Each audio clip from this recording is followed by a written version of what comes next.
And good morning, everyone. To start with, the topic given to me is depoliticizing education. In fact, when I was coming, a friend in CCS said they've already politicized the panel by donning a political attire. So with that, so I thought I'll maybe spend maybe a minute on the topic itself. Because if you see the blurb of the topic, we have used two terms. One is depoliticizing education and minimum government and maximum governance, right? And I think that there is a difference in these two. And when we are saying depoliticizing education, we are assuming that politicizing is bad, which may not be the case always, right? So one word that we are picking is politicizing. Second, we are saying it should be not, yeah. So we have problem with politicizing and we have problem with maximum government, right? That's I want to spend some time on. So let's see, let's spend 2 more minutes that what are the instances where politicizing can happen and a strong hand of government can play a bad role. First thing which Rohan mentioned, one is content, curriculum, basically what to be taught, right? And there is huge politics around that. We'll come to that. Second is language of instruction. You must have seen in various states there is a lot of politicizing around. In Maharashtra it's a big politics, in Karnataka it's a big politics around local language. There is a lot of research around that also, but there is a lot of politics around that also. Third thing which we can touch upon is delivery of quality education in terms of learning outcomes. And very sadly, in fact, I'll make a point that I think we need some politicization around that, which currently is not. Fourth is affirmative action in form of reservation, and where the norm of education as a public good come into place, and due to this logic, government takes a huge control on education. And then we'll also talk about actors in education and their political voice and role. So if I can classify my categories, so these two on the top have a huge ideological politicizing. And I guess you can never stop that. You can, even if you take control of curriculum from the government, you can never stop a politician commenting on what should be taught, right? And you know, there are huge departures, right? So there is a left-leaning, and normally this will reflect in a lot of arts and humanities kind of courses, basically history. So when the new government came in central government, they've removed people like Irfan Habib, Romila Thapar. They say we don't agree with the kind of history they have written till now, and they have a different point of view, which is right, we can debate, but that political or ideological politicizing, I think you can never stop. But yeah, how you can minimize it, maybe by taking the control from the curriculum from the government, or maybe government can be just one of the players who's making curriculums, and there can be other parties, and schools should be free to choose which curriculum they want to choose. Second, quality of delivery of quality education, learning outcomes. Here, I'll make a point that there is hardly any politicizing happening. Why I say so? One of my interns did a research on this particularly. We deciphered 2012 elections, 2009 elections, and we found a lot of manifestos, and we saw there is hardly anything on the quality education side. So you will rarely find. So let's say ASA report, it comes every year, right, and gives very dismal data. Have you ever seen road shows that, oh, my boy was in a school and he's not learning? You see similar road shows on light and electricity and roads, but you never see road shows or road rallies by parents and my boy was in school and he's not learning, right? And in fact, you'll see, even if Uttar Pradesh will get a bad data and Gujarat will get a good data, you'll rarely see someone politicizing around that, oh, my state is learning good. Right? So in fact, I make a point that politicizing should happen here, and it should become the naming and shaping of the state should happen in the ASA data, or whichever EI data, but it's currently not happening. I think this is the key to all the control that government is having.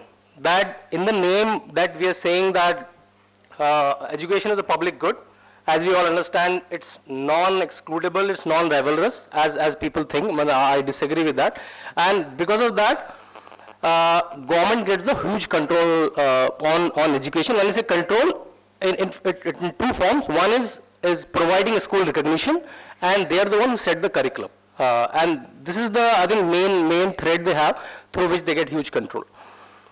Now I think the next slide will talk about the actors that we have in education. So around school, we have the primary beneficiary, the child, the teacher, parents. We have government schools, private schools. We have various kinds of government schools, government run, municipal run, specified schools, aided schools. Private, we can for the sake of discussion, we can divide them into high-fee private schools and low-fee private schools. Now let's see what kind of voices these stakeholders have in the system. If you see child, he has little choice. Why he has a little choice? Because maybe income, access, which city he lives in, which kind of family he comes from, what is the job his father does, he's a central government employee, that decides basically which school he or she can access, right? So he has a little choice. Structures like National Commission for Protection for Child Rights are almost dysfunctional. So in that form, he has a weak voice also. Teachers, they have a very strong voice. I'm sure Geeta will touch upon that. Teachers Union, one of the very strongest strong unions in India. They conduct elections, they conduct census for India, they have a reservation in upper house. So they hold a disproportionate political power and political voice in the system. Parents, the parents who access government schools, the school management committee, village education committee are hardly performing, so they have a weak voice. Yeah, the parents who access private school, they have a strong voice because they pay fees, there's competition in market, and they have, so through them, through these platforms, they can use structures like parent-teacher association. Government again has a strong voice in form, as I told you earlier, they set up curriculum, and they're the one who recognize every school, their own schools and even private schools, so they have a strong voice in the system. Private schools, high-fee private schools have strong associations. But same is not the case with low-fee private schools, which is accessed by the poor. So if you divide my slide diagonally by half, you will see the consumer of the system, which is child and the parent, largely has, apart from the private schooling case, they have a weak political voice. And the producer of the system, which is teacher, government, and private schools, they have a strong political voice. Now let's see what's the current role of the state.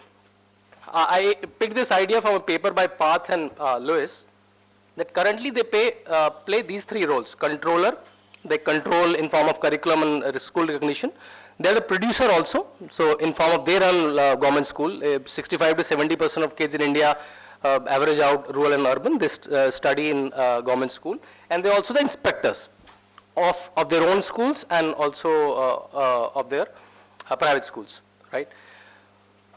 What is the outcome of what they have done till now? ASAR data says 50% of grade 5th children cannot even read second grade text. India is ranked second last in PISA, and India opting out of PISA, in fact, in 2014. We said the test itself is not right. So now, how can we align these different roles? So currently, the government is acting as a controller, producer, inspector, right?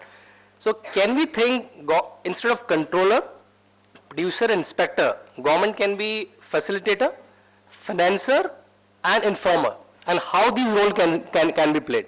So instead of currently controlling the whole education space, can government be not a facilitator in form of very liberal supply side of schooling, and school recognition should be based on outcomes rather than inputs, which currently is. And Gujarat education rules give you some hope regarding that. Instead of producer themselves, can government not be financier? And that will also take care of the public good part, so that even the affirmative action is on, even the poor are not left behind. Government is still financing their education on per child basis, but that money in form of voucher, in form of cash, can be used in form of education, which is produced by a private party. Instead of inspector, it can be informer, that they can conduct wide variety of tests, and they can tell you that this school is of this nature. Now it's public choice that whichever school they want to go to. So I think with this sentence, I'll end my note that I think instead of depoliticizing, we should start thinking of how we can de-governmentize the whole education, and that will lead to depoliticization itself, because currently you have given so much power to the government to hold in form of curriculum and school recognition, that they will tend to play into that. Thank you.